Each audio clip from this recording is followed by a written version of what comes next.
The late Dr. Fred Craddock tells of serving as chaplain at the little hospital in Blue Ridge, Georgia.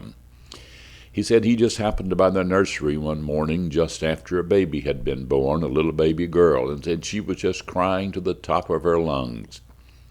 And said all the family was gathered there at the window looking at her and listening to her, and said the father was over against the wall. And Dr. Craddock said he went over to the father and said, well, said she's just crying because that's the way God made her, so that her lungs will develop. And the young man said, oh, said, I know all of that, but said she's crying because she's mad. She's just mad. Dr. Craddock said, mad? Mad at what?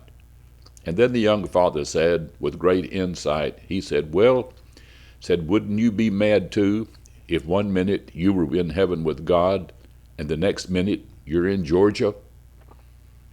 That's a good thing to keep in mind. Those little children are so close to God. They speak of God so freely, so openly, so boldly, with such innocence and with such faith. They've just been in His presence. And then we think about destroying them and taking their life. Oh, how wrong, how tragic, how pitiful that this is where we are.